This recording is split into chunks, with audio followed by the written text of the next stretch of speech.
So you want to buy a house but have no idea where to start?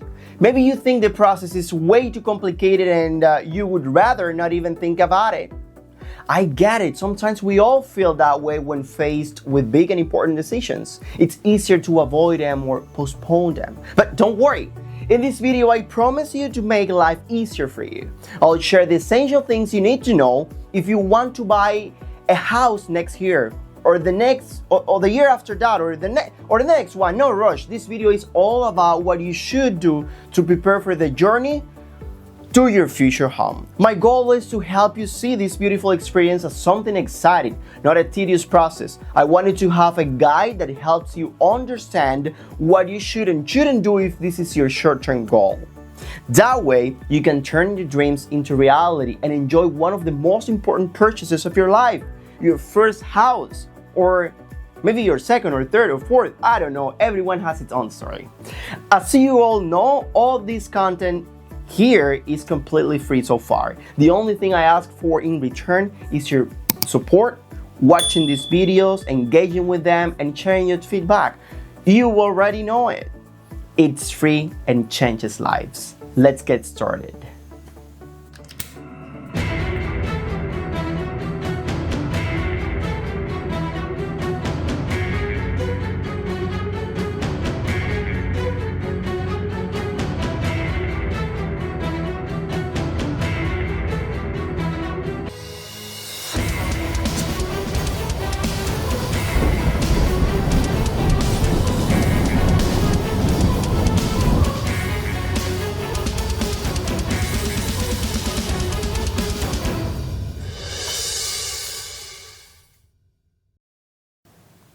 Without a doubt, one of the most cherished dreams for many people is owning their own home. A place you can proudly call my home, and most importantly, a place where you don't have to worry about a rental contract expiring or think, where do I go if they raised my rent? That said, I'm not going to sell you the idea that the best time to buy is now. The best time to buy is when you are truly ready, both mentally and financially, to make that commitment. You need to be certain, and listen carefully, certain that you can consistently cover your mortgage payments. Owning a home and knowing that while you're making significant payments to the bank every month, that money is going toward a property that's yours, that no one can take away, well, unless you stop paying mortgage and property taxes, but well, it's priceless. Even though it can be expensive, you're paying for your peace of mind and something that belongs to you, instead of helping someone else, probably a stranger, paying off their house, which is what you're doing if you're renting now. But it's not all sunshine and rainbows. Like I mentioned before, buying a house is a big decision that comes with responsibility. You need to be sure that your monthly income can handle those mortgage payments instead of thinking about buying the most expensive house that the bank will lend you money for. Think about buying something that you can realistically afford without stressing. What do I mean by that? I'll give you a hypothetical example that I always share with all my clients. I'll use small numbers so that you can focus on the message rather than the figures itself. If the bank has pre-approved you for $100 and the monthly payments for a $100 mortgage are $4 but your income is only $5, do you think it's a good idea to buy a house priced at the full $100 the bank already pre-approved you for? Logically, no. You should focus on buying a house with mortgage payments that allow you to live without financial pressure. Remember, you can't live just to pay. And personally, I can't stand to see my clients end up in a sad situation like a foreclosure because they couldn't keep up with their payments. That's why I'm so dedicated. We are so dedicated to educating them. I've been completely transparent with you because that's who I am and that's what you are here for, transparency. So now let's dive into the 7 things you need to know if you plan to buy a house in the near future. Number 1, make sure you have or find a real estate agent who makes you feel secure and knowledgeable about the process. Find someone transparent who you feel comfortable talking to and interacting with. Remember, you will probably spend more time talking to this realtor than your own family during the buying or selling process. I've had many clients approach us while we have properties listed in the market and tell us, I don't need a realtor to represent me. I already have my attorneys and my title company. Well, it's important to understand that attorneys, unless it's a special case, won't negotiate on your behalf. Their job is to ensure the contract is well written, that your interests are protected, and that the property has no liens, violation, or any issues like that. But the actual negotiation process is on you if you have no realtors. Believe me, having an experienced agent who will defend you, who will respectfully fight for your interest, can make a huge positive difference. Not just in terms of experience, but also in monetary terms. A good realtor can save you a lot of money or help you avoid costly mistakes. Believe me. Number 2, contact an experienced lender. If you plan to buy a property next year or even later, it's crucial to connect with a lender now. You may be thinking, well, why should I talk to a lender now if I'm not buying until next year? The answer is simple and logical. This lender, in coordination with the person handling your tax returns, will guide you on how those taxes should be processed to work in your favor when you apply for a loan. It's crucial to start working with a lender now so they can review your finances and guide you properly, setting you up for success when the time comes to buy your property. We proudly work with Manuel Merlin with New American Funding. It's an excellent and very experienced lender we have always worked with. Well, I will share his contact information right here so you can reach out to him. Just make sure you mention where you found his number so you can get preferential deals and rates.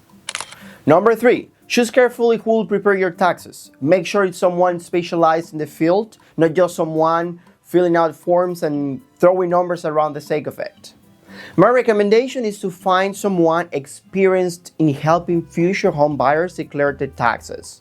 This way, they can work with your lender, understand him, and help you achieve results that potentially impact your loan application when you are ready to buy a home. Number 4, avoid incurring large debt.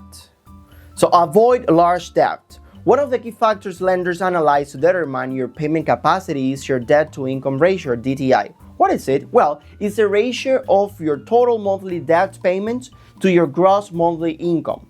To give you an idea, conventional loans require a DTI ratio of 33.45. FHA loans are a bit more flexible with a ratio of 31.43. So let me break this down so that you can understand why avoiding big debts is highly important. Let's use a conventional loan just as an example with a DTI of 33.45. Well, the general formula to calculate this is the total monthly debt obligation divided by gross monthly income. Why gross monthly income? Well, because it refers to your earnings before taxes or any other deduction. This ratio can't exceed 33 based on the conventional loan requirements. So, what does this mean? If your debt increases but your income stays the same or doesn't increase in proportion, it will negatively affect your DTI ratio, which can impact, number 1, your loan's interest rate and the money you pay on a monthly basis. Number 2, the total amount your lender can pre-approve you for. And number 3, there could be the possibility that you need to pay off some debt before the lender can approve the loan you want to purchase the property that you want. So be careful. Number 5, protect your credit. Credit score is directly tied to your loan's interest rate and other terms. A higher credit score generally means a lower interest rate, better loan terms, and less money spent overall, which is what we all want. So pay attention to your credit score.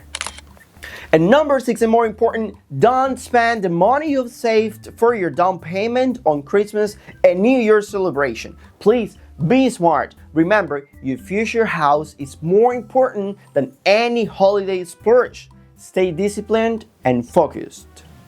And in case you're still wondering if we have covered everything you need to keep in mind if you're planning to buy a house next year, here is the final tip.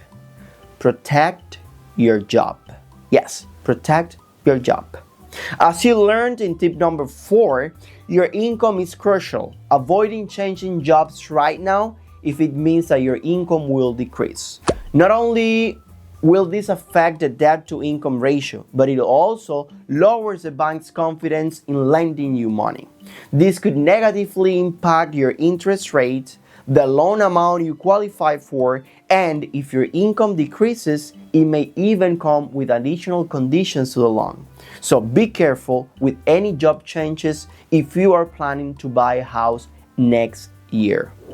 Even though this seems like a lot to keep in mind, it's really not that hard to follow.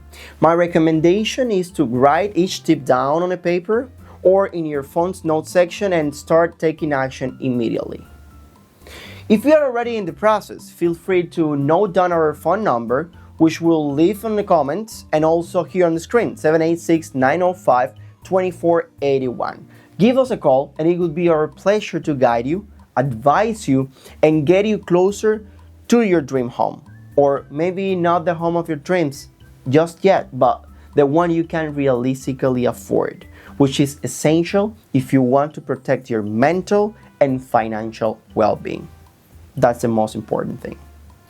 And that brings us to the end of today's episode. I hope that you have learned what to keep in mind if you are preparing to buy a property next year. And most importantly, I hope this motivates you to take effective action.